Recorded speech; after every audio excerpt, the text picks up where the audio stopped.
मुझे ना ED CBI income tax का, आजकल उसके डर से ज्यादा डर लगता है लोगों को, हमको किसी का डर नहीं लगता। क्यों डरे?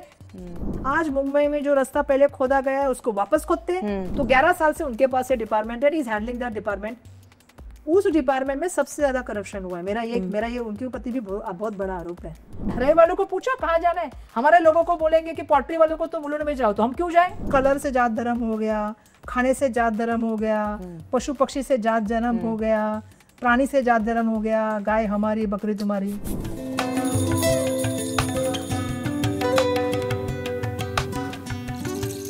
If you live in Mumbai, you will probably agree, or rather you will definitely agree, that this city seems like it's under siege, dystopian, dysfunctional, and for the large part, common people seem to be left to their own devices. And this is despite the fact that thousands of crores of rupees have been spent on creating showpiece public infrastructure like the Atal Setu, the coastal road, and even the metro lines. So why did this city get to this point? How do we go forward from here?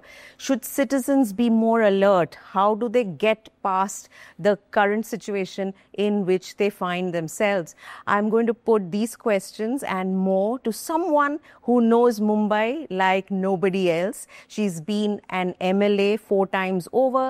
She's now the Member of Parliament for Mumbai North Central, and she's also the president of the Mumbai Congress Party, or the Congress Party in Mumbai.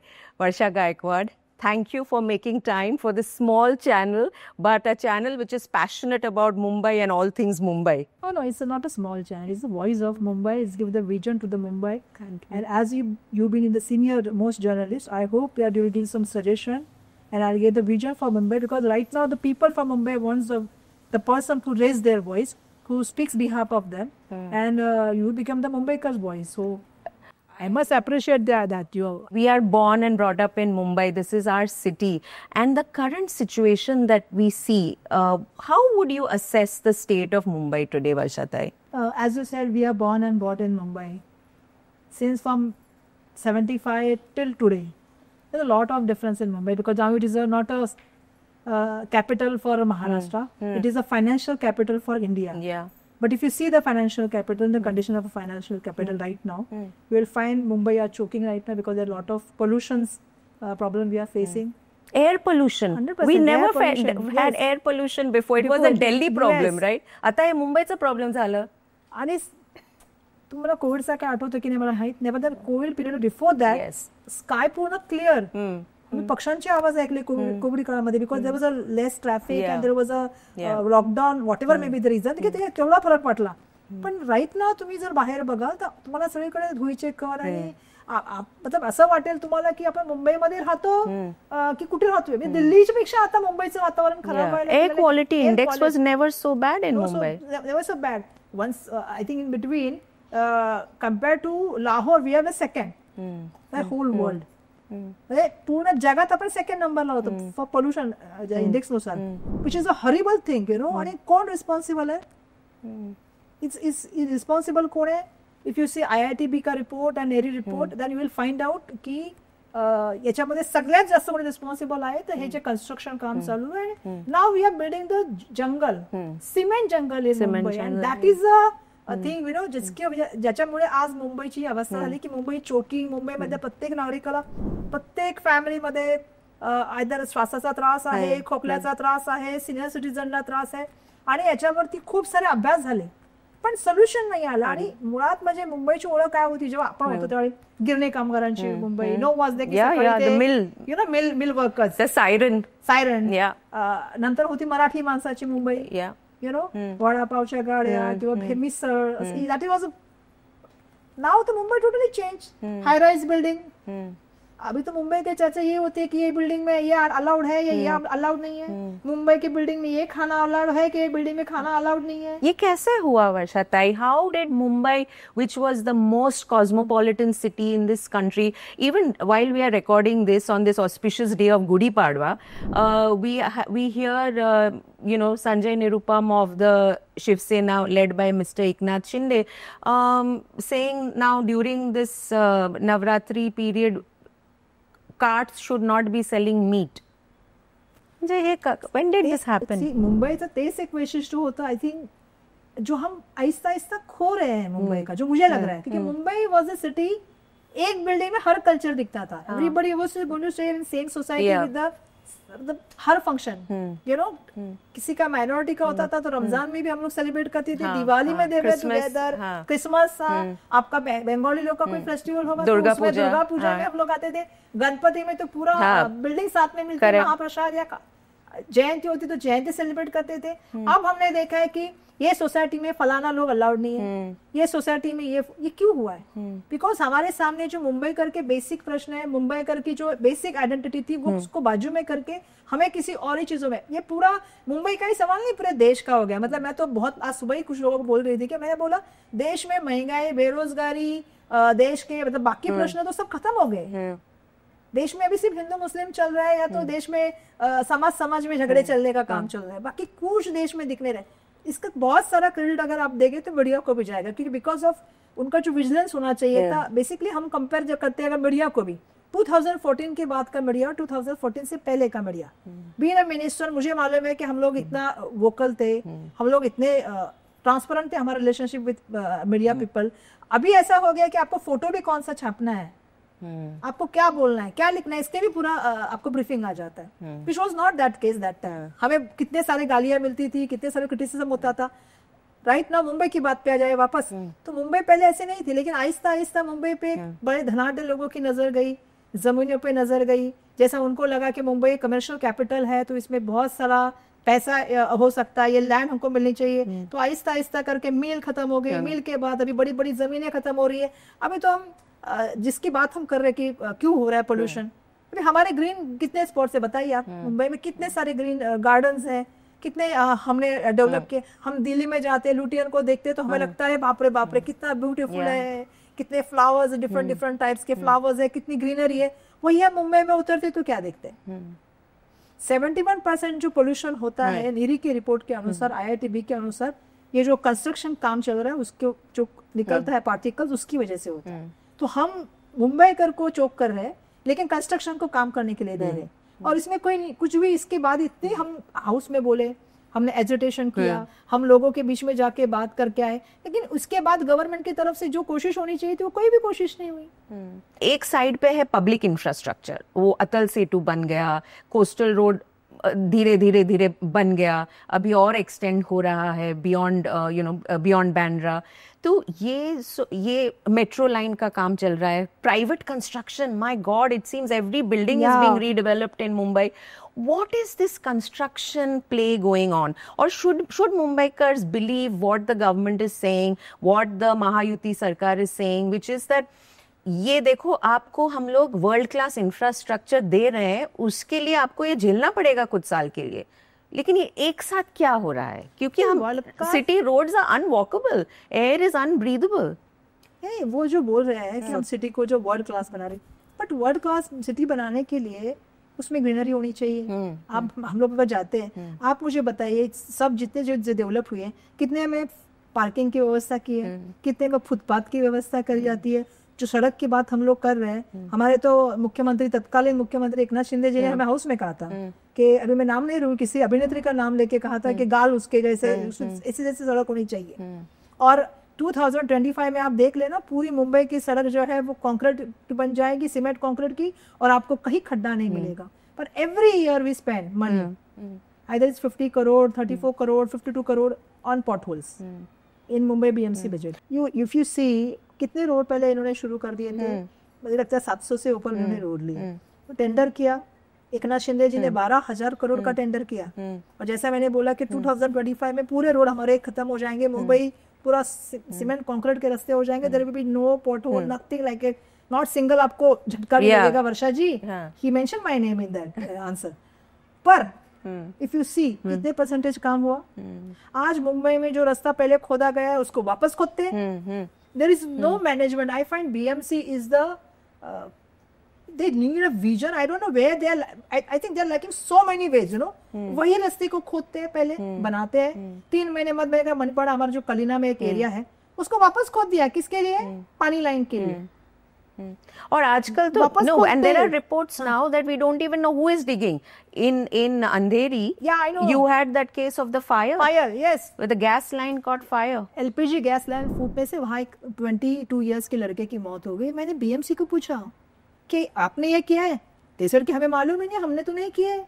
then they said कि private कर सकता है. GCB आता है, road का तोड़ने का काम होता है और आपको मालूम भी नहीं है. कल मैंने देखा दहीसर में एक को पता ही नहीं कि उसने मैन होल ही बंद कर दी है. कॉन्ट्रैक्टर बोल रहा है मैन होल नहीं है, इंजीनियर बोल रहा है मैन होल है.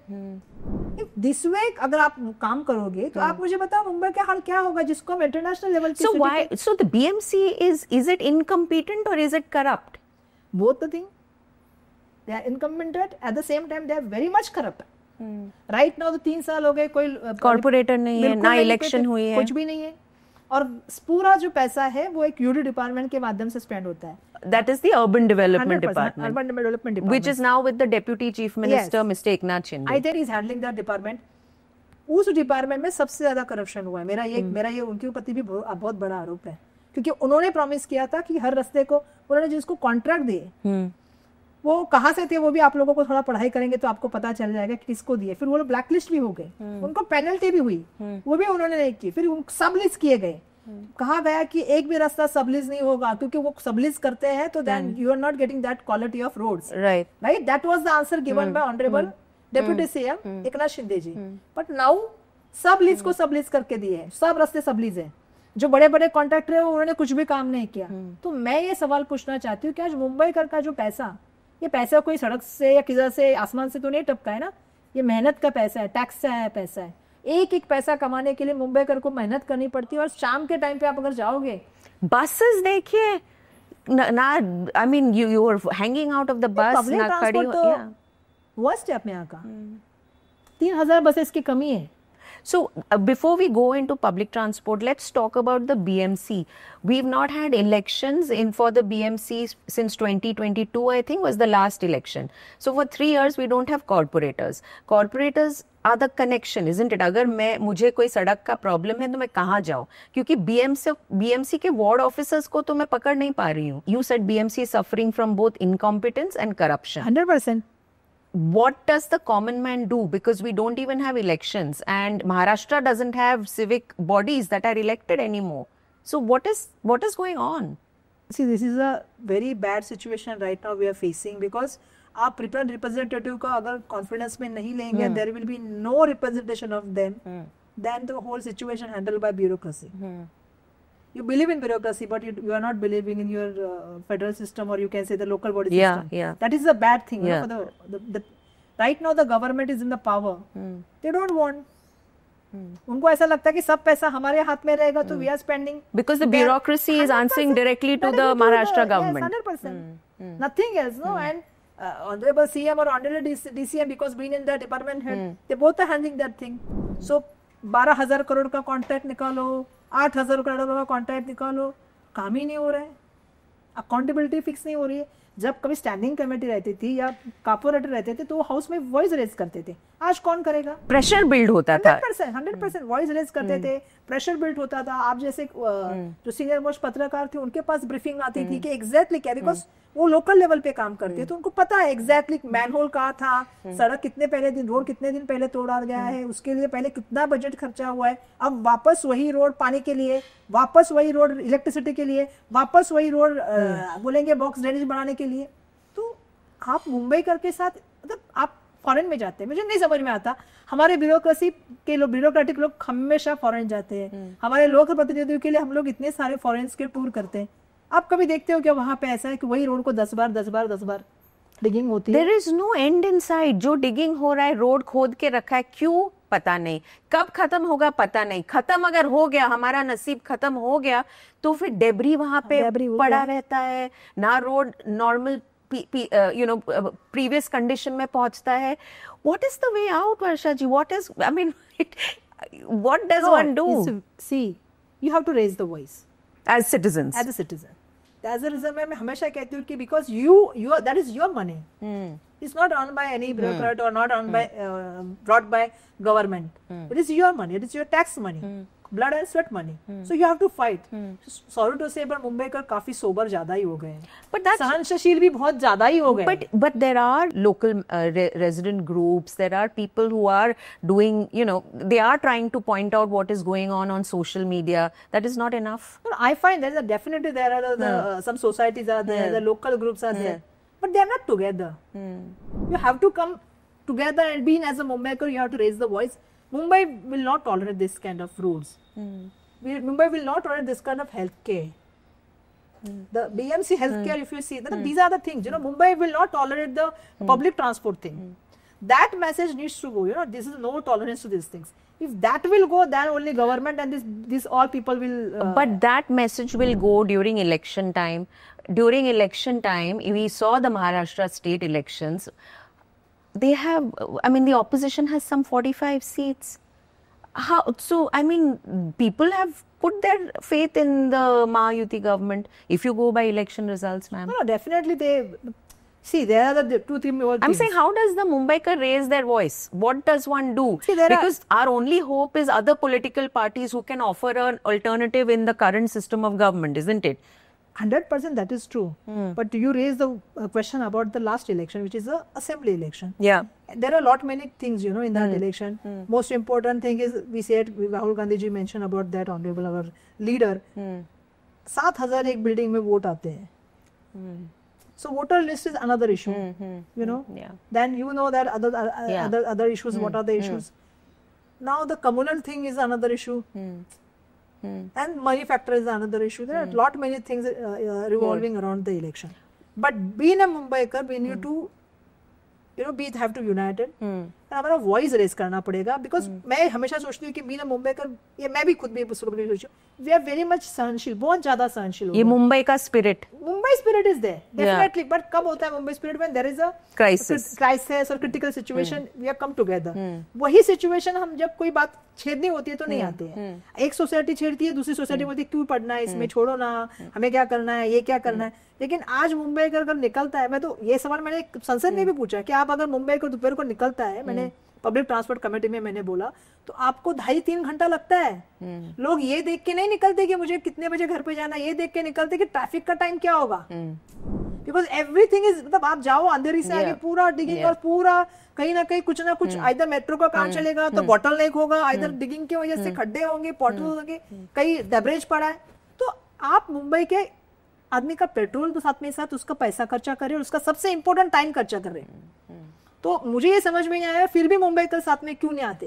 फिर उनको ऐसा लगता है this is not is a political issue, let political party fight with them each other. मतलब कांग्रेस वर्सेस शायद बीजेपी फाइट कर ले, पॉलिटिकल लीडर्स को हमने चुन के क्यों दिया. डेफिनेटली द पॉलिटिकल लीडर्स की ड्यूटी है, ये मैं एक्सेप्ट करती हूँ, to raise the voice of Mumbaikar. But at the same time being a Mumbaikar, being a taxpayer, आपको भी उतना ही राइट है कि आप अपने आवाज बनिए.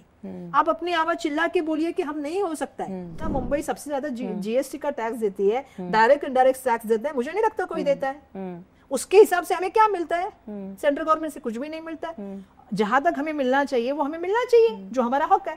Let's talk about public transport, because you spoke in Parliament recently, and you know, I saw your tweet where you said that the railway minister has assured Mumbai that more than 200-300 trains, services local trains will be added.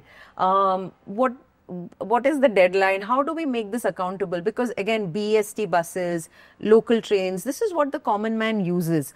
They are not enough. मैं प्रतीक्षा नगर में रहती थी, development किया है, नया development किया है, भाड़ा के माध्यम से डेवलपमेंट हुआ है, फुटपाथ ही नहीं है. आदमी चलेगा कहाँ से? आप पब्लिक ट्रांसपोर्ट की बात करें, पहला तो आपको फुटपाथ में आदमी को चलने का जगह देना चाहिए. फिर आपके जो पब्लिक ट्रांसपोर्ट है, चाहे वो रेलवे रहे, चाहे वो बस रहे, चाहे वो प्राइवेट व्हीकल्स रहे.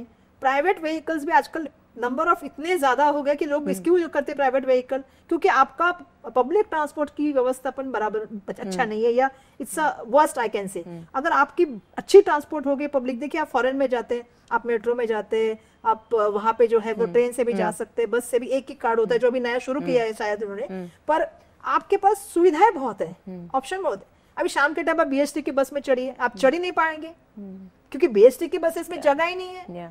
पूरा पैक रहता है, इतना सांस लेने को आदमी को फुर्सत नहीं.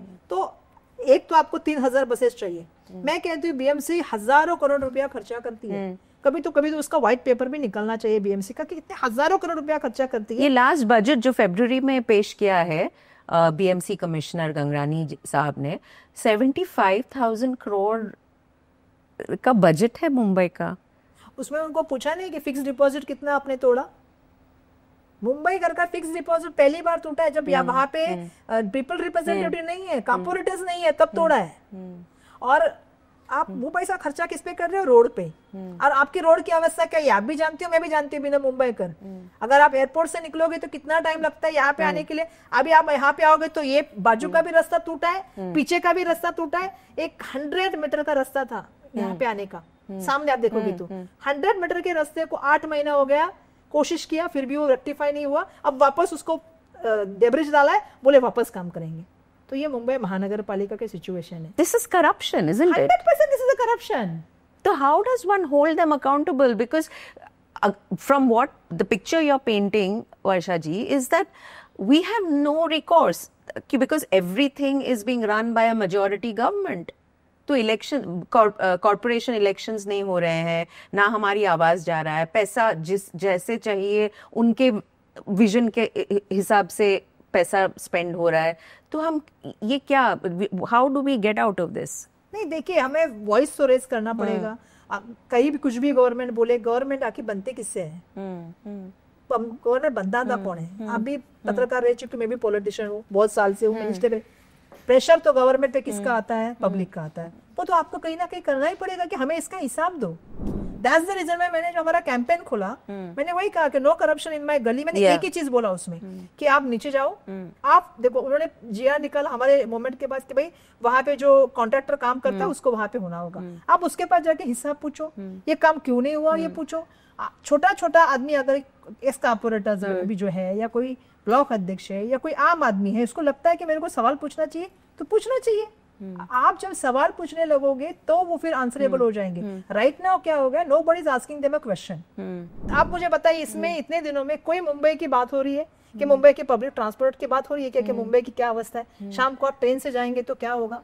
मैंने मिनिस्टर को वही कहा कि आप चलिए मेरे साथ, सुबह हम लोग जाते हैं विरार से चर्चगेट, और शाम को चर्चगेट से वापस विरार जाते हैं, फिर आप मुझे बोलिएगा कि क्या अवस्था है। मैंने उनको कहा कि हमारे हर दिन कितने लोग मरते हैं? 7 लोग मरते हैं, ट्रेन की दुर्घटना में मरते हैं। इतना आजकल इतना टेक्नोलॉजी बढ़ गया है।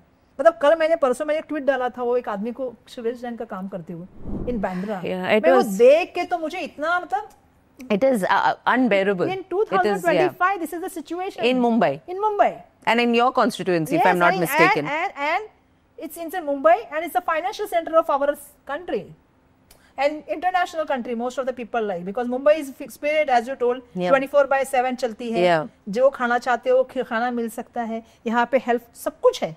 in that country, मतलब in that city, you have manual scavenging, somebody cleaning a drain. सोचो आप, मतलब मुझे तो इतना उस दिन ये बात मैंने मिनिस्टर को भी कही। मैंने कहा कि वो काम करने वाला कौन से कम्युनिटी का होता है सर? मतलब आप, इतना टेक्नोलॉजी आगे बढ़ गया है। मैंने बोला पूरे दुनिया के देश में आप लोग घूमते हैं, हमारे ब्यूरोक्रेट घूमते हैं। मुझे मालूम नहीं, मैं एक दिन गई थी इधर, 2 लोग गुजरे थे, वो शिवरेज लाइन में काम करते, गैस की वजह से वो पूरा उनको ये हो गया, वो 2 लोग मर गए यहाँ पे मानखुर में। मैं वहां गई उनसे मिलने, तो मैंने देखा, तो मैंने उनको बोला कि आप, इतनी सारी दुनिया की टेक्नोलॉजी है, आपके नजर में गरीब आदमी की ह्यूमन लाइफ है, ह्यूमन वैल्यू कुछ है क्या? नहीं है लाइफ की, ह्यूमन लाइफ की वैल्यू ही नहीं आपकी नजर में गरीब आदमी के लिए। मतलब मैं उस दिन वो एलपीजी गैस का भी जो टूटा ना, वो लड़का 22 साल का, मतलब आपको कोई फर्क नहीं पड़ा। एक लड़का मर गया, लेकिन आपको, आपके contractor, I mean in any other country this would be big news. TV वालों ने एक भी दिखाया इसकी न्यूज। अगर आपको ह्यूमन लाइफ की थोड़ी भी वैल्यू है, और अगर आपको लगता है कि आप बीएमसी नंबर 1 हो, आप, हम तो बहुत लोग को बहुत गर्व से कहते हैं कि मुंबई महानगर पालिका का बजट जो हमारा है वो कई देशों के बजट से ज्यादा बजट है। But what is the use of that? Well, still you are doing the same procedure in 2025. मतलब हम सुनते थे कि गुजरात में लोग मेला लेके चलते हैं, you know, ये साफ करने के बाद वो सब लोग ऐसा मेला मतलब लेके चलते हैं। तो आप समझ सकते हो कि हम कहाँ पे हैं मुंबई में। तो ये सब जो चीजें हैं, ये कहीं ना कहीं, लेकिन क्या हो गया ना, जैसे मैंने कहा कि हम लोग काफी यही सोचते हैं कि हम क्या, जैसे आपने सवाल पूछा, हम ही है जो उसको रेज करनी पड़ेगी वॉइस, हम ही है जिसको बोलना पड़ेगा we will not tolerate this, आपको हमें हिसाब देना पड़ेगा। गदरानी जी आपको इसमें ध्यान देना पड़ेगा, आप इससे छूट नहीं सकते हो। आपको लग रहा है बीएमसी में कोई पूछने वाला नहीं, तो ऐसा नहीं कि नहीं, हम मुंबई कर रहे हैं, हम आपसे सवाल पूछेंगे, आपको हमें जवाब देना पड़ेगा। भले आप रहेंगे कमिश्नर, लेकिन आम आदमी को भी पूरा अधिकार है कि अपने हक की लड़ाई लड़ने का। एक वर्षा गायकवाड़ को तो है ही, लेकिन सबको है। और जब तक ये नहीं होगा ना, बिकॉज आप अपने चैनल पे दिखाओगी, मैं अपने ट्विटर पे दिखाऊंगी, लेकिन इससे शुरुआत है, इससे सब अगर लाइक करेंगे आगे जाके, ये इसे आपके मोमेंट में सब लोग शामिल हो जाएंगे। आपका आज आपने जो वीडियो बनाया है उस वीडियो के साथ में आपसे ज्वाइंट हो जाएंगे। आप कहते हैं हमारा, शुरुआत में आपने कहा कि हमारा छोटा सा, ये प्रॉब्लम यही हो गया है ना, जो वॉइस रेज कर रहे हैं सही वॉइस रेज कर रहे हैं, उनके साथ रहना चाहिए। दुर्भाग्यवश क्या हो गया है ना, अभी हमारा पूरा पॉलिटिकल सोशल स्ट्रक्चर ही अलग हो गया है। What is your assessment of the new infrastructure that has been created? ये जो कोस्टल रोड बन रहा है, अटल सेतु जो बन गया, मेट्रो लाइन 3 का एक फेज जो खुल गया है, how are you evaluating this? Because more money, whether it is the MMRDA's budget, BMC budget, a lot of this money is being earmarked for capital expenditure. नहीं, मुझे बहुत खुशी इस बात की है कि ये सब होगा, क्योंकि इसकी शुरुआत ही हमारे गवर्नमेंट के कार्यकाल में हुई थी। मुझे मालूम है कि जो अटल सेतु है, जो मुझे याद है आज भी, नावा शिवा का, जब हम लोग एमएलए थे, जब हम लोग मिनिस्टर थे, तब उसकी चर्चा हुई थी। विलासराव देशमुख जी ने इसकी जो है वो संकल्पना रखी थी, तो वो काम हो गया था। देखिए, इंफ्रास्ट्रक्चर डेवलप होना चाहिए, पर इंफ्रास्ट्रक्चर डेवलप करने में, जैसे आपने कोस्टल रोड की बात की, कोस्टल रोड तो पूरा 100% जो है बीएमसी का, जो उसमें बहुत सारा फंडिंग तो बीएमसी का ही उसमें भी हमने कहा था कि दोनों जगह पे जो है वो पब्लिक ट्रांसपोर्ट के लिए एक लेन रखो। अगर आप पब्लिक ट्रांसपोर्ट के लिए लेन नहीं रखोगे तो लोग क्यों आएंगे? सिंपल सी बात है, अगर आपकी पब्लिक ट्रांसपोर्ट आएगी तो लोग पब्लिक ट्रांसपोर्ट में से जाना पसंद करेंगे। खुद की गाड़ी से पेट्रोल डीजल खर्चा करने से उनको अच्छा पड़ेगा, पर आप पब्लिक ट्रांसपोर्ट के लिए जगह ही नहीं देते वहां पे। अभी भी मैंने कोस्टल रोड पे उनको कहा कि आप, किसी एमएलए ने बीजेपी के लिख के भेजा कि हमें जो है वहाँ पे जो अभी बनने वाला जो पूरा रिक्लेम लैंड है, कुछ बड़ा हेक्टर है वो भी लैंड, वो हेक्टर लैंड के ऊपर आप ये करो वो करो। मैंने कहा वहाँ पे आप गार्डन करो, वहाँ पे आप प्ले, मतलब वहाँ पे पूरा आप ग्रीनरी करो। मुंबई में आज सवाल ये हो गया ना, मुंबई में ग्रीनरी नहीं है। मेरे यहाँ पे पीछे पहले कुर्ला का मैंने एक आंदोलन किया, मेरा पैर देख सकते आप लगा हुआ था मुझे। कुर्ला में हमने आंदोलन किया मदर डेयरी का। मैं आरे में मेरे फादर ने आंदोलन किया था आरे के लिए। हम हर जगह पे कह रहे हैं, अभी सॉल्ट प्लांट लैंड की बात करें, उसमें हमने आंदोलन किया। तो आप जो कह रही है, बिल्कुल मुझे भी लगता है कि इंफ्रास्ट्रक्चर की तो आवश्यकता है, क्योंकि हमें ट्रांसपोर्ट के लिए अलग अलग ये तो ढूंढने पड़ेंगे, whether it's a water transport, whether it's as a coastal road, Atal Setu, metro, mono. हमारा क्या हो गया, इंडिविजुअल व्हीकल जितना परसेंटेज होना चाहिए उससे 4 गुना हमारे सड़क के से भी ज्यादा हो गए, 4 टाइम्स मोर है हमारा, अगर हमारा सड़क का कैपेसिटी देखकर व्हीकल का। तो हमको कहीं ना कहीं पब्लिक ट्रांसपोर्ट पे ध्यान देना पड़ेगा, जो दुर्भाग्यवश होता नहीं है। कोस्टल रोड की संकल्पना, मुझे याद है हम लोग जब सब गवर्नमेंट में थे तो पहले सी लिंक की निकली, फिर ऐसा कहा गया कि कोस्टल रोड बहुत अच्छा पड़ेगा। अभी मुझे लगता है बांद्रा से आगे वर्सोवा से आगे जा रहा है, तो होना चाहिए। मुझे लगता है जितना हो सके होना चाहिए। वाटर ट्रांसपोर्ट के लिए भी मैंने उनको कहा कि आपको अगर मुंबई में तो काफी जेटीज है, मुंबई में तो काफी हद तक ट्रांसपोर्ट भी अच्छा पड़ेगा, तो वो भी आपको कहीं ना कहीं आइडेंटिफाई करना चाहिए, वो भी पब्लिक ट्रांसपोर्ट के लिए, नॉट इंडिविजुअल के। तो आपको अलग अलग तो वे तो निकालने पड़ेंगे, क्योंकि मुंबई जितना फटाफट एकदम डेवलप्ड हो रहा है। मतलब आप देख रहे हो कि मुंबई में कभी 5, 6, 7, 8 माले से पहले बड़े लंबी बिल्डिंग नहीं होती थी। अब तो अभी तो ऐसा हो गया, कंपटीशन हो गया है कि आपका वर्ल्ड विजन 1 बनेगा कि मेरा बनेगा। आपने 100 बनाया तो मैं 120 बनाऊंगा। तो ऐसे में जब आपकी इतना बड़ा डेवलपमेंट हो रहा है, आपको कहीं ना कहीं तो उतना इंफ्रास्ट्रक्चर में डेवलप करना पड़ेगा। उसमें तो ये सब आएगा ही आएगा, तो आपको डेवलप करना पड़ेगा। पर उसको डेवलप करते वक्त आप मुंबई का एसेंस मत छोड़िए। जो मुंबई का एक एसेंस है, metropolitan city, Mumbai is a live city. अभी क्या हो गया, आहिस्ता आहिस्ता मुंबई का लाइवनेस चला जा रहा है। मतलब वो जो मुंबई का एक एसेंस था, वो कहीं ना कहीं हम खो रहे हैं। हम मुंबई को अलग ही दिशा में जा रहे हैं। ये अलग दिशा में जा रहे हैं। This is a good point for me to bring up the Dharavi redevelopment project. You want the slums to be redeveloped. There is no doubt about that. What do you make of the current approach to redevelopment? ये जो अडानी और Maharashtra government का जो joint venture है, सर्वे है, I thought just news has come out that some 63,000 tenements have been identified. They are asking people to come forward with their papers to document themselves. What is your sense of the Dharavi redevelopment project. I know you have spoken out a lot about it. My father has a vision regarding Dharavi because मेरा father का कहना था Dharavi is a different kind of international level of city.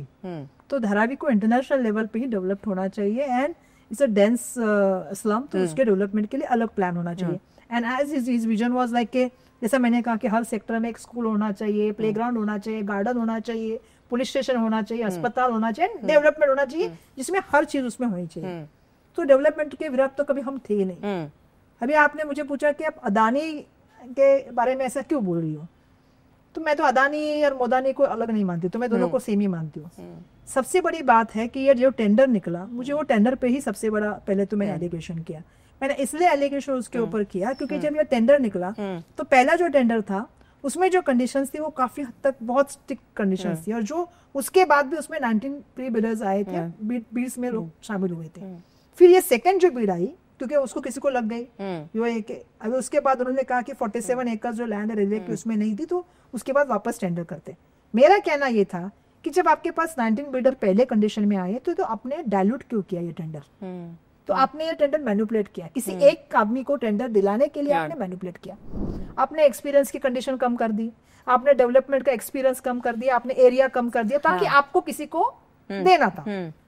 जैसे आपने MSRDC के अभी वही tender में कंडीशन करके आपका कोई आएगा ही नहीं, उन्हीं को मिलना है, तो उस हिसाब से आपने किया. फिर आपने टेंडर क्या एडजस्टमेंट होने के बाद एक टेंडर XYZ आदमी को मिला जिसका नाम आपको भी पता है, मुझे भी पता है, उनको मिला. एक टेंडर आपका 7,000 से ऊपर का होता है, दूसरा टेंडर आपका 5,000 का होता है, 7,200 और 5,000. फिर भी आप पहली बार मैं देख रही हूँ कि एक टेंडर के बाद दूसरा टेंडर होता है, मैं पहली बार देख रही हूँ कम हो गया, 2,000 से कम हो गया, आपने दिया. आपने ऐसी कंडीशंस ला दी जिसमें एक भी कंडीशन हम धारावी के फेवर वालों की नहीं है. ना आपने हमारा एरिया बढ़ाया क्योंकि 350 एरिया तो हम भी दे रहे थे जब हमारा डेवलपमेंट होने वाला था. ना आपने हमको एक इनिशिएटिव के लिए अपने कुछ हमारे लिए कुछ एक्स्ट्रा चीज की, ना 1 इंच बढ़ाया, ना एक कॉर्पोरस बढ़ाया, ना कुछ किया. ना हमारे किसी एक आदमी के साथ आपकी डिस्कशन हो रही है, आप कोई लेमैन से बात नहीं कर रहे हो, आप कोई नेता से बात नहीं कर रहे हो, आप कोई किसी इंसान से बात नहीं कर रहे हो, आप डेवलपमेंट किससे कर रहे हो. तो ये सर्वे जो हो रहा है उसके ऊपर मैं बाद में अभी आ रही हूँ. जो ये सर्वे हो रहा है, अब सर्वे कैसे हो रहा है, वहीं के कोई लोकल लीडर को पकड़ के उनके साथ बैठ के, क्योंकि DRP के पास तो लोग नहीं है, अदानी को पहले सर्वे दे दिया. पहला मुझे एक बात बताइए, जब भी कोई SRA का डेवलपमेंट होता है या कोई भी डेवलपमेंट होता है, क्या प्राइवेट आदमी डेवलपमेंट का सर्वे करता है क्या?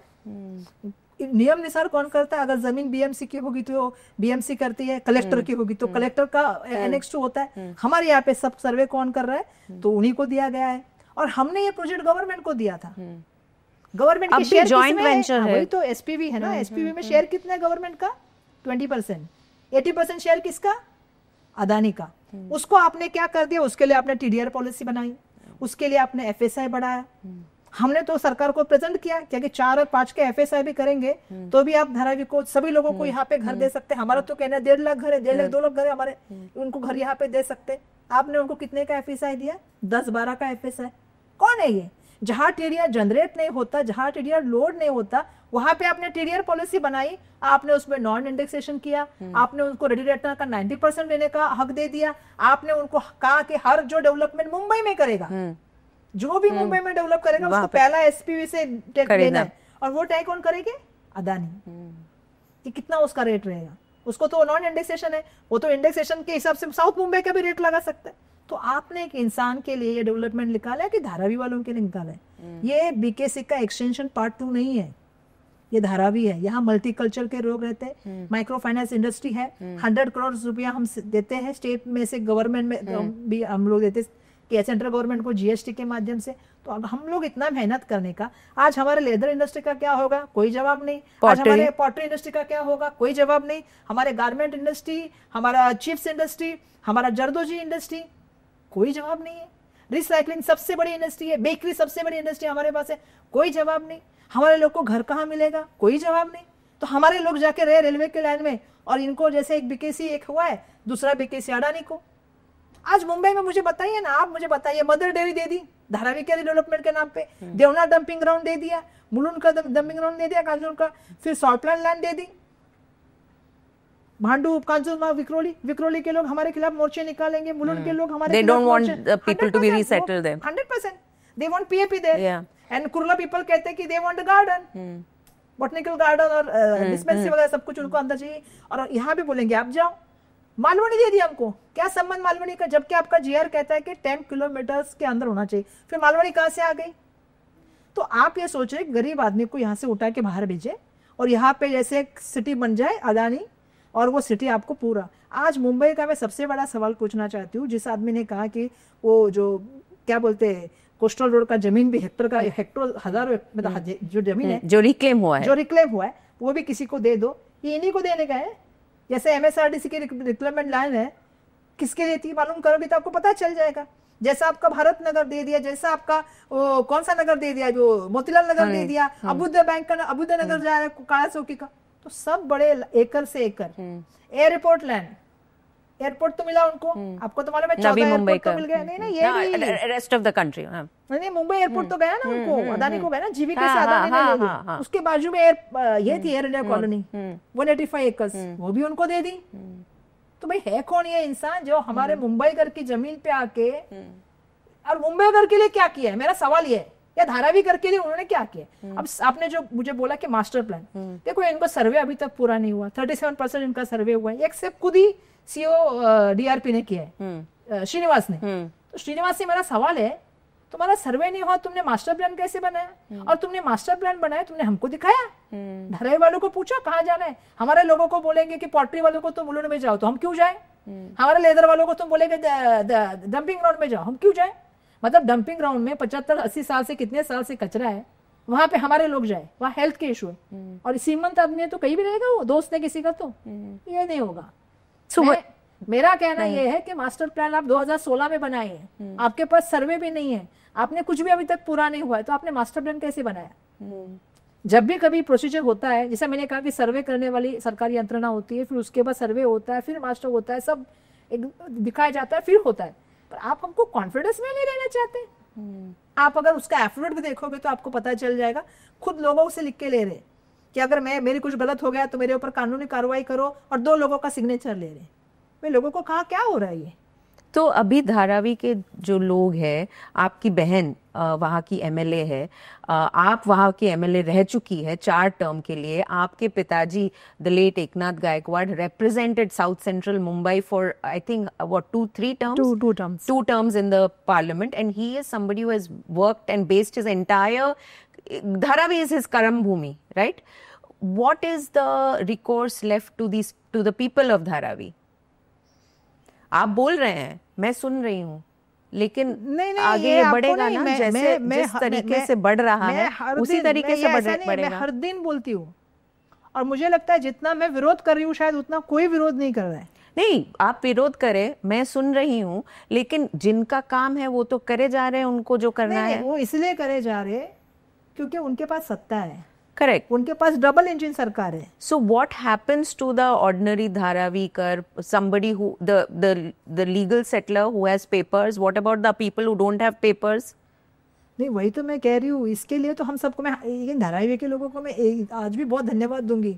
जो मैं मुंबई घर को कहना चाहती हूँ, मैं धारावी के लिए इसलिए धन्यवाद दूंगी, अभी भी हमने 37% लोगों ने, उसमें 1.5 साल से 2 साल हो गया उनको टेंडर मिलके, लोग उनके साथ नहीं जा रहे जिस तरह से। अभी लोगों को डराने का काम करते, 15-15, 16-16 पुलिस वालों को लेके आते, रिटायर्ड ऑफिसर को लेके आते, एंड देन पब्लिक भी डर जाती है। और फिर भी हम लोग वोकल होके बात कर रहे हैं, हम लगातार लोगों के बीच में जाते हैं और लोगों के बीच में जाके कहते हैं कि बिल्कुल आप इसको डरिए मत, क्योंकि एक जीआर निकाला है इन्होंने 4 अक्टूबर का, उसमें इन्होंने कहा कि आप कोई भी असहकार करेगा, कोई भी अगेंस्ट बोलेगा तो उसको कोई योजना का लाभ नहीं होगा। ये तो कानून के खिलाफ है।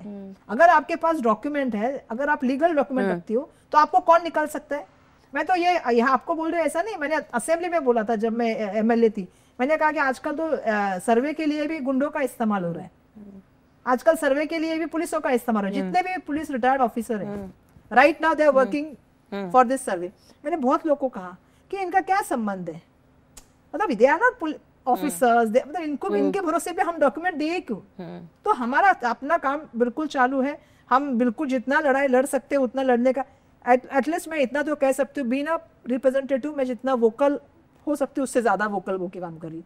इसलिए क्योंकि मुझे मालूम है कि सच्चाई लोगों के सामने रखना ये एज अ मेरा कर्तव्य है, as a representative from that constituency. और मेरा धारावी का रिश्ता बहुत अलग है, जैसे आपने कहा मेरा बचपन धारावी में गया है, मैं धारावी से बहुत जुड़ के आई हूँ, पिताजी के साथ जाती थी, कर्म भूमि था उनके लिए, पिताजी का कर्म भूमि था। एंड मैं एक ऐसा चाइल्ड नहीं हूँ कि कोई जबरदस्ती लाके बोला कि आपको पॉलिटिक्स में जाना है, I am not like that kind of a kid. मुझे खुद को जेन्युइनली पॉलिटिक्स में आना था, मैं खुद जेन्युइनली काम करना चाहती थी। मैंने मेरे फादर को भी रिक्वेस्ट किया था कि मुझे एक बार असेंबली का टिकट दिला दो, मेरे को एक बार कारपोरेशन का टिकट दिला दो। कारपोरेशन का नहीं मिला, लक बाय चांस मुझे एमएलए का टिकट मिल गया। So it is not like that कि मैं आने के लिए आई, इट वाज माय, मतलब मेरे को बनना ही था, मुझे आना ही था। तो मुझे ऐसा लगता है कि जब मैं उस पोजीशन पे हूँ जो मैं वॉइस रेज कर सकती हूँ, शायद वो संसद है, संसद के बाहर है, चाहे वो धारावी है, चाहे वो असेंबली है, मैं वहाँ पे अपना वॉइस रेज करूंगी, मैं अपनी बात रखूंगी। भले ही मुझे मालूम है कि इसमें अभी क्या है, दोनों तरफ से हमारे पे प्रेशर बहुत होता है, क्योंकि स्टेट गवर्नमेंट हमारा नहीं है, सेंट्रल गवर्नमेंट हमारा नहीं है, तो पुलिस साथ नहीं देती, सरकारी यंत्रणाएं साथ नहीं देती, that is fine, but at the end of the day आपको लड़ना पड़ेगा। सो give me a sense of the population of Dharavi and how many people do you think will be rendered ineligible according to the conditions of this survey? Right ना मुझे लगता है धारावी में तो अभी घर आप देखोगे तो 1.5-2 लाख होंगे। राइट ना उनका जो सर्वे हुआ है, जो मुझे मालूम है उनका पहले से जो सर्वे हुआ है, बेसिकली ये दिखावे का नाटक चल रहा है सर्वे। बेसिकली उनका सर्वे जो है मशाल का ही ले रहे हैं, जो मशाल का सर्वे हमारा 2008 में हुआ था, तो लगभग उस वही फिगर वो बताते हैं जिसका जिक्र श्रीनिवास ने किया था कि 60,000 63,000, लेकिन मुझे मालूम है कि 60,000 वगैरह ही है। और वो सबको जो है वो एक कोने में लाके रखने का काम करना है। और जैसे बीकेसी में आपने देखा कोई टैलेंट की बिल्डिंग है, देखा आपको, तो हमारे लोगों को कहाँ मिलने वाली है वहाँ, हमारे लोगों को किसी कोने में डालना। और बाकी सब जो है बड़े बड़े मॉल्स, बड़े बड़े कमर्शियल कॉम्प्लेक्स, अभी तो चैनल उनके पास आ गए, तो आप क्या एक्सपेक्ट करते हो कि हम आवाज कितना भी रेस करें। ये धारावी का रीडेवलपमेंट अगर इस तरीके से कंटिन्यू करेगा तो पूरा मुंबई का कैरेक्टर ही चेंज हो जाएगा, है ना। 100%। The working class person is being pushed out of Mumbai. आप सोचो ना, अभी आप सिंपल सी बात सोचो, हमारे धारावी में हर घर में कुछ ना कुछ चलता है। जैसे आप गारमेंट इंडस्ट्री बड़ी है, तो कोई घर में प्रेस का काम, कोई घर में बटन लगाने का काम, कोई घर में थ्रेडिंग का काम, या हर घर में कुछ ना कुछ काम करके लोग अपना घर चलाते। कल अगर ये इंडस्ट्री नहीं रहेगी तो हम कैसे चलेंगे। और जैसे आपने कहा कि जैसे पापड़, हमारे इधर बहुत बड़ा एक एरिया जहाँ पूरा पापड़ चलता है, यू नो, रिजत पापड़ हमारे इधर बनता है। तो हमारे यहाँ की महिलाएं घर में नहीं बैठती है, काम करती है, हर घर में एक उद्योग, सेल्फ एम्प्लॉयड। जो सबसे बड़ी बात करते हैं ना, माइक्रो फाइनेंस इंडस्ट्री को ये करना चाहिए। सेंट्रल गवर्नमेंट बातें बहुत अच्छे करते हैं, हमारे मोदी साहब तो मतलब बहुत अच्छी बातें करते हैं। मतलब मैं तो उनको बोला, मतलब बीजेपी को तो मैं एक बात का क्रेडिट हम हमेशा दूंगी, नामकरण करना उनसे कोई सीखी। निपुण भारत, विकसित भारत, आत्मनिर्भर Bharat, startup India, make in India, और कुछ बहुत नाम अच्छा देते हैं। जमीन पे क्या है, कभी किसी को मदद किया क्या उन्होंने? कोविड था तो हमारे लोगों को मदद नहीं किया, तो अब हम क्या अपेक्षा करें? लेकिन कम से कम हमारे लोग खुद कमा के खा रहे, उस पर तो नजर मत डालो, अपने दोस्त को रोको। आपके दोस्त की नजर हम पे क्या पड़ गई, हमारे जमीन पे। धारावी कैसे बनी?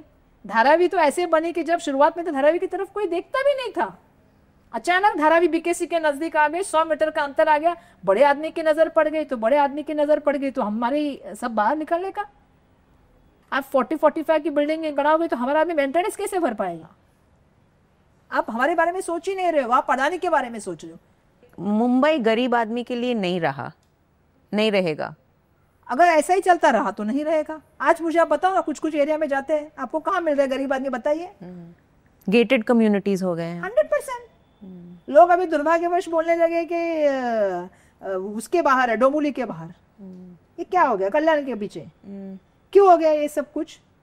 क्योंकि गवर्नमेंट ने सोचना चाहिए एक मुंबई घर का, मुंबई में रहने वाले हर आदमी का। लेकिन दुर्भाग्यवश ऐसा नहीं हो रहा है। दुर्भाग्यवश हम पूरा मुंबई को सोच रहे, वो जो है ना, जिसको जितना हम लूट सके, सोने की चिड़िया, जितना उसको लूट सके, जितना हम काम करें, जितना हम दे दे, उतना ही अच्छा है। यही सोच के आज ये हालत हो गई। आज मुझे ऐसा लगता है कि मैं कहाँ से कहाँ आई हूँ, और मैं ये इसलिए आई हूँ क्योंकि मैं बहुत संघर्ष से यहाँ तक आई हूँ। मैं ऐसा तो मेरा लाइफ इतना स्मूथ तो नहीं रहा है कि एकदम लोग बोलेंगे कि भाई फादर थे तो इसको क्यों नहीं, लेकिन मैं गरीबी से देख देख के यहाँ तक आई हूँ। मतलब मैंने, how do you stay connected? क्योंकि हर जनरेशन थोड़ा अलग हो जाता है, isn't it? Like your father was a grassroots worker.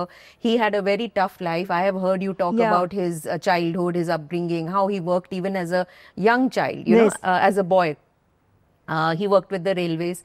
Then he got into politics. You have got into politics because you were inspired by him and also because of the connections that 100%. came from him.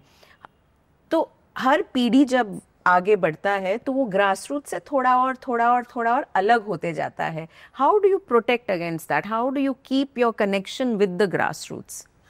इसके लिए भी मैं मेरे father को बहुत ज्यादा credit दूंगी, not my self, because मेरे फादर वॉज वेरी मच कीन के कभी उन्होंने हमारे ऐसे बातें करने में ऐसे कभी हमें नहीं बताया कि you are the politician's daughter, you are the daughter of member of parliament, or you're the daughter of member of legislative assembly person.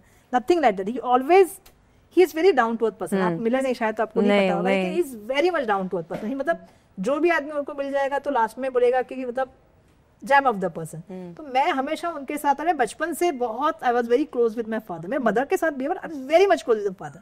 तो मैं उनके साथ घूमती थी फिरती थी. तो बचपन से मैंने बहुत सारी चीजें देखी है एंड उन्होंने मुझे हमेशा यही सिखाया कि आप जितना सीखोगे, जितना आप डाउन टू अर्थ रहोगे. हमेशा बोलते थे कि पहले माले से गिरी तो वर्षा थोड़ा कम लगेगा, दूसरे माले से गिरी तो थोड़ा ज्यादा लगेगा, पांचवें माले से गिरी तो मरने के चांसेस ज्यादा है, और ग्राउंड फ्लोर से गिरी तो फटक कर उठने के चांसेस ज्यादा है. So stay to the at the ground level. और आप कभी भी, और मेरा आप देखोगे मैं जो 22-25 साल पहले थी मैं वही वर्षा गायकवाड़ आज भी हूँ. मैं जरा भी चेंज नहीं होती बिकॉज मुझे ऐसा लगता है कि चेंजेस आपके थॉट प्रोसेस में होने चाहिए. बिकॉज आपकी उम्र बढ़ रही है, आप मैच्योर हो रहे हो, आप दुनिया को अलग एक्सपीरियंस देख रहे हो. क्योंकि मैं 22 साल या 25 साल में 26 साल 27 साल में जब मैं पहली बार एमएलए बनी, I was a different kind of Varsha Gaikwad. अब मैं एक 48-49 इयर्स की एक औरत हूँ, तो मेरा सोच बदलना चाहिए. तो मेरा तरीका नहीं बदलना चाहिए काम करने का. वैल्यूज. हाँ, मेरे को मतलब जो लोग मुझसे प्यार करते थे मैं उनसे आज भी उतनी वार्मली मिलती हूँ. कोई फर्क नहीं पड़ता कि आप कितने बार चुन के आए हो. मैंने देखा है एक जमाने जब मेरे पिताजी हार गए थे 2014 में, तो हम फैमिली वाले सब बैठे थे और कुछ कार्यकर्ता बैठे थे. That was the Modi wave, right? Right. Yeah. मैंने एक चीज सीखा है कि राजनीति में सत्ता आपको लगता है, लेकिन ऐसा नहीं. सत्ता आती है, सत्ता जाती है. आपके जो जीवन के लोग हैं वही आपके साथ खड़े होते हैं. तो उनसे कभी दूरियां मत कीजिए. आप ठीक है सत्ता में हो तो क्या है, नहीं हो तो क्या है. तो मुझे ऐसा आप देखोगे तो आपको लगेगा भी नहीं कि मैं मेंबर ऑफ पार्लियामेंट हूँ या मेंबर ऑफ असेंबली की कोई 4 बार या कभी मिनिस्टर भी रही हूँ. वो मैंने अपने सर में नहीं लिया. बिकॉज आई नो, मेरी माँ ने मुझे सिखाया है कि ये सत्ता होती है तब तक सब लोग होते हैं, जिस दिन सत्ता नहीं होती आपको कोई पूछेगा भी नहीं. तो आप ये सत्ता सर में लेके मत घूमो. आप ये शौकी मत रखो कि मुझे आज यही चीज चाहिए और कल आप उसको एफोर्ड नहीं कर पाओ, तो ये अच्छी बात नहीं. तो आप पहले से ही डाउन टू अर्थ रहो तो आप जिंदगी stay at the ground floor level. हाँ, ग्राउंड लेवल. मेरे फादर ने तो मुझे हमको बहुत सिखाया. यू नो, मतलब कभी पैसे का ये नहीं सिखाया. हम बीएनसी में पढ़ के आए, फिर प्राइवेट स्कूल में गए, फिर हम लोग आगे बढ़े. हमारे फादर ने हमको ऐसा ही सिखाया कि आपको कुछ चीजें हमारे घर में होती थी. जैसे वेडनेसडे को मैंने अपने पहले भी इंटरव्यू में कहा, वेडनेसडे को मेडिटेशन और प्रार्थना. और हर वेडनेसडे को कोई ना कोई एक आदमी आता था जो हमें छत्रपति शिवाजी महाराज, शाहू फुले अम्बेडकर, सावित्रीबाई फुले. सो मैं बचपन से ये चीजों ना हमने बहुत इंस्पायर किया. और मेरे फादर ने हमें हमेशा यही सिखाया है कि आप मुझे हमेशा बोलते थे, मैं हमेशा बोलती थी मेरा ये हो गया वो हो गया. तुम इसके लिए पैदा नहीं हुई हो, तुम कुछ अलग चीज करने के लिए पैदा हुई हो. तो तुम्हारा जो उद्देश्य है उससे कभी तुम ये नहीं होना. तो अभी मेरे फादर के बाद मेरी माँ मुझे भी बोलती है कि तुम्हारा उद्देश्य है कि तुम एक अलग चीज के लिए पैदा हुई, तो बी लॉयल टू योरसेल्फ. तो अब मैं अपना वॉइस और मैं अपना जो थॉट प्रोसेस है मैं क्लियर रखती हूँ. I am not in that, बोलते ना मैं ब्लैक और white, I am not in that maximum time grey में नहीं रहती हूँ. My thought process is very clear, very clear. How has the last year been as an MP, your first term as an MP, representing not South Central, we know because of the politics of, yes, yeah, I know. the Mahavikas Aghadi political seat distribution. Otherwise, you would have got your father's seat to represent North Central. चलो पास ही में है. नहीं, बहुत अच्छा है. मैंने पहले मेरे हस्बैंड को बोला, जैसे मैं पहले सेशन में गई, मैंने बोला यार मतलब मैं संसद में पहली बार गई तो मुझे How did it feel? Very proud, because my father told me once, you know, when he was in the संसद, he told me that मैं कहाँ से कहाँ है. मैं सड़क पे डांबर डालने वाला आदमी, मैं संसद में आके बैठ गए जब बाबा साहब बैठते थे. तो मैंने बोला हाँ प्राउड मोमेंट होगा. बट मैं खुद जब वहां गई तो I feel that you know that is a was emotional. 100% it was emotional and it was a proud moment for me. कि मतलब जहाँ बाबा साहब गए वहाँ हम लोग जा पाए, और इस फॉर हमारे तो मतलब वो हमारे लिए तो सब कुछ है वो हमारे। तो मैंने बोला कि बहुत अच्छा होगा, तो मेरे हस्बैंड को बोला मैं, लेकिन मैं फिर भी ऐसा था कि असेंबली होती तो मैं मेरे दोस्तों को भी बोलती थी, मैं असेंबली में तो बहुत इंजॉय करती थी, पार्लियामेंट में आ गई यार, बात करने का कम होगा। असेंबली में क्या थे, बहुत कम लोग होते हैं, उसमें भी हम सीनियर चौथे, तो हमको जब भी हाथ मिले तो मौका, पार्लियामेंट में तो बहुत लोग हैं स्पीकर्स बात करने के। तो मैं बोला कहा, तो मेरे हस्बैंड ने मुझे बोला अभी बॉक्स क्रिकेट खेलना छोड़ दे तो बॉक्स क्रिकेट में एक्सपर्ट हो गई है, अब थोड़ा आगे जा, अब संसद मतलब एक ओपन ग्राउंड है, यहाँ खेलेगी तो तुझे मानूंगा मैं कि तू खेल पाएगी। तो अभी संसद में नए नए गए हैं, अभी अपॉर्चुनिटी मिला 2-3 बार बात करने का, अब I raise my voice and everybody knows कि बोलती है। And Mumbai is the Mumbai और बोलती है, मतलब मुझे किसी का डर नहीं लगता। मैंने तो सबको पहले से बोलती हूँ, मुझे ना ईडी सीबीआई इनकम टैक्स का आजकल उसके डर से ज्यादा डर लगता है लोगों को, हमको किसी का डर नहीं लगता। क्यों डरे, हम तो बिंदास बोलते हैं, जो हमको लगता है हम बोलते हैं। Talk a little bit about the changed political and socio political environment. आप ही के कॉन्स्टिट्यूएंसी में उस दिन कुणाल कामरा जहाँ पे परफॉर्म किया था अपना स्टैंड अप कॉमेडी, वहाँ पे जाके तोड़ फोड़ किए Shiv Sena led by mister Eknath Shinde, उनके पार्टी के वर्कर्स।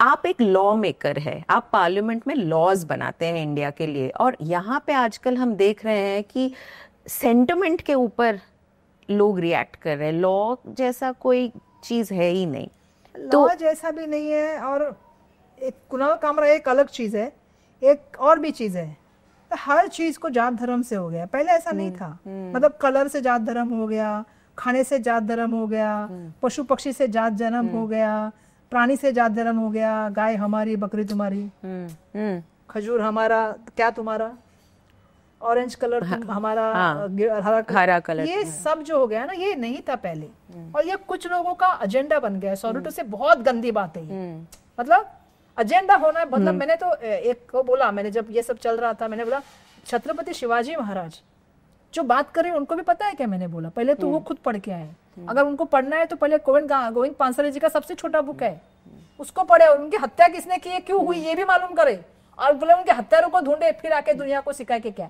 हर आदमी को पता है अपना धर्म क्या है, हिंदू को पता है हिंदू धर्म क्या है, बुद्धिस्ट को पता है बुद्धिस्ट धर्म क्या है, पारसी को पता है पारसी धर्म क्या है, मुस्लिम को पता है मुस्लिम धर्म क्या है, ईसाई को पता है ईसाई का धर्म क्या है। वो आपको बताने की जरूरत नहीं है, और कोई धर्म एक दूसरे धर्म के लिए नफरत नहीं सिखाता। एक एजेंडा पैदा हो गया है, पॉलिटिकल एजेंडा, और हर चीज में जाति धर्म को लाते हैं, हर चीज में। मतलब अगर कोई इंसान मिला तो वो देखो, कोई, मैं तो हमेशा कहती हूँ बलात्कार करने वाले का कोई धर्म नहीं होता है, जो कुकर्म करता है उसका कोई धर्म नहीं होता है, लेकिन आप हर चीज में अगर हर चीज में आप एक एजेंडा फिक्स करके आओगे, और टीवी वाले भी उसी को चलाएंगे, तो आपके मूलभूत प्रश्नों को कहीं ना कहीं मुंबई के कोई सवाल के ऊपर बातें नहीं होती। 10 साल बाद ये कम नहीं हुआ है, ये बढ़ता ही जा रहा है, आपको लग रहा है? आप मुझे बताए ना, महिला अत्याचार में महाराष्ट्र 1 नंबर पे आया है, चाइल्ड अब्यूज में महाराष्ट्र 2 नंबर में पूरे देश में। आज मैंने आपको बताया कि पोल्यूशन में बीच में मुंबई देश में नहीं दुनिया भर में 2nd नंबर में थी after Lahore.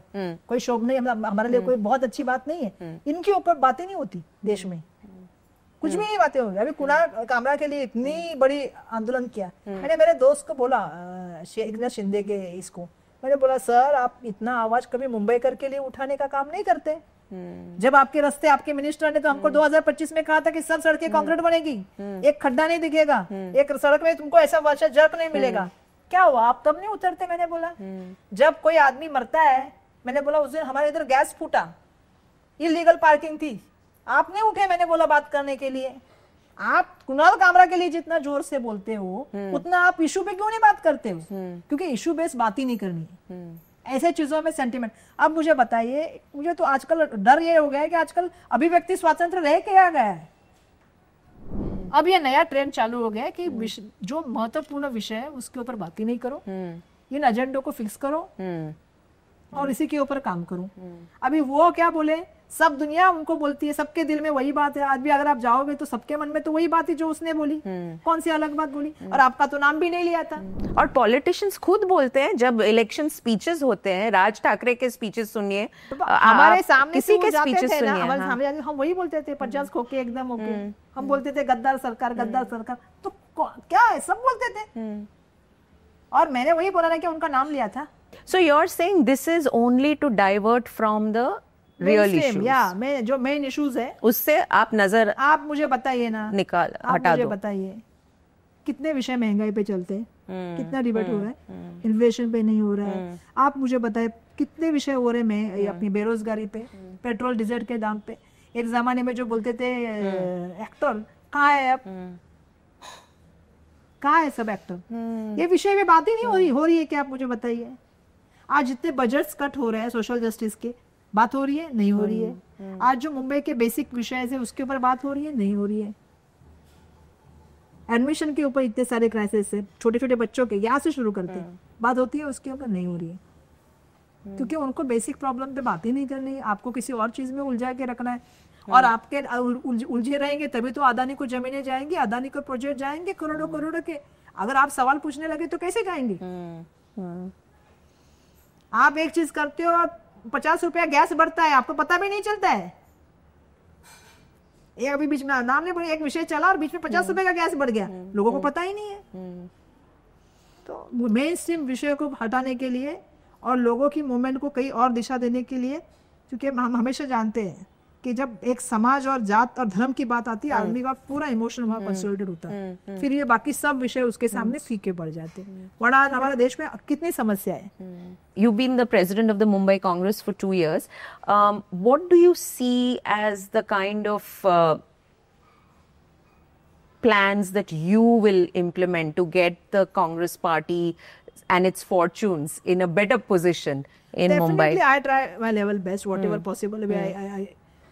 I organize the program. I organize the alag-alag, that campaigns. Yeah. That this is just like a no corruption in my gully. Are you the first woman president of the Mumbai yes, I'm Congress? the first. Yeah. So you can understand, being a woman. Is it tough? Yeah, working style wise, it is not tough, but to the mindset of a people, like that. Ki Party workers or public? It's not party workers. Maybe party workers तो accept कर लेते, because people ने accept कर लिया है 5 बार. तो party workers तो भाई चुन के आने वाली है, vocal है, aggressive है, young है, कर सकती है. But definitely क्या होता है ना, you can understand, because these people might be not understand. You are Asha. अब महिला को accept करना as a boss. Boss is a बहुत बड़ा word हो गया. As a leader. It's बहुत लोगों को कहीं ना कहीं उसमें होता है. That is the truth. So how do you manage that? मैं उनको Just work, get on with work. मैं उनकी तरफ ध्यान ही नहीं देती, मैं अपना काम करती हूँ. बिकॉज ये मैंने पहले भी देखा है. बिकॉज मैं जब राजनीति में आई तो मैं 26-27 में मैं पहली बार चुन के था. ये भी 5वीं बार, तो आप मेरा उम्र के हिसाब से समझ सकते हो. अब मुझे पहले भी बहुत लोगों ने बहुत सारी चीज़ों के लिए किया. महिलाओं के लिए सबसे बड़ी बात होती है कि उनके कैरेक्टर पे बात करो. बट मैं बहुत ये हूँ कि एटलीस्ट मैं उस सब चीज़ों से बाहर रह गई. पर टारगेट करना महिलाओं के लिए सबसे ज़्यादा आसान होता है लोगों के लिए. पर बीना महिला मेरा एक ही एसेट रहा है. मैं अपने काम के पति ने बोला, मेरे फादर ने मुझे एक सिखाया है, तुम किसी चीज़ के लिए पैदा हुई हो, इन चीज़ों के लिए नहीं हुई हो. सो डोंट फोकस ऑन ये चीज़ों के ऊपर, छोड़ दो इसको. वो बोलते रहेंगे, तुम अपना काम करो. वो छोटी लाइन काटने में मत जा, मेरे फादर बोलते थे, बड़ी लाइन खींचो. तो मैं कभी छोटी लाइन काटने में जाती नहीं. जिसको जो करना है वो करो. मुझे मालूम है कि महिला को एक्सेप्ट करना एज ए लीडर बहुत लोगों का, उसके लिए बहुत बड़ा दिल भी चाहिए. और मैं तो सबको बोला ओपन माइंड चाहिए. मैंने तो बोला मैं तो भाषण में बोला महिला दिन के, मैंने बोला थोड़ा लोगों को ये 2 चीज़ें होनी चाहिए. आदमी को थोड़ा दिमाग बड़ा होना चाहिए, दिल बड़ा होना चाहिए, पैर भी बड़ा होना चाहिए. तो मुझे लोग बोले ऐसा क्यों बोल रही हो. तो मैंने बोला देखो ऐसा मैं इसलिए बोल रही हूँ कि दिमाग से आपको एक्सेप्ट करना चाहिए कि पहले तो एक तो आपसे पोटेंशियल ज़्यादा है, कुछ तो क्वालिटी है, तब जाके वहाँ पे बैठी है. सेकंड मैंने बोला दिल तो आपको बड़ा होना ही चाहिए, तब तो आप एक्सेप्ट कर पाओगे. लेकिन आपको डाइजेस्ट करने के लिए पेट बहुत ज्यादा बड़ा होना चाहिए. बहुत लोग को वही नहीं होता है कि आई है तो मैं कैसे इसको लीडर करूं. पर आपको करना पड़ेगा. अभी तो और महिलाएं आएंगे ना. रिजर्वेशन बिल जब लागू हो जाएगा, डिलिमिटेशन, सेंसस डिलिमिटेशन कब होगा पता नहीं, लेकिन ये सब होने वाला है. नहीं होगा तो 33% विमेन रिजर्वेशन. आप देखो ना, जैसे कॉर्पोरेशन में हमारा 50% है, तो 60% महिलाएं आती है, 50% भी नहीं आती है. जनरल सीट पे भी महिलाएं चुन के आती है. हमारे यहाँ पे तो ऐसा कोई रिजर्वेशन नहीं है, फिर भी हमें लोग चुन के देते हैं. That is a most important thing. लोगों को लगता है कि ये कर सकती है. तो मैं तो हमेशा अपने पहले भी कॉन्स्टिट्यूंसी में बोलती, अभी भी बोलती हूँ, महिला हूँ, इससे ज्यादा मैं काम करने वाली हूँ, इसलिए मुझे चुन के देना. तो ये कभी मैंने अपनी जिंदगी में ज्यादा महिला यूज नहीं किया. I want people should recognize my work as a Varsha Gaikwad. Varsha Gaikwad is a vocal person. Varsha Gaikwad work. Varsha Gaikwad fight and very aggressively. And Varsha Gaikwad will keep talking. Yes. Keep talking. Keep talking. And keep raising your voice. Yes. I wish you all the very best. Thank you. Thank you.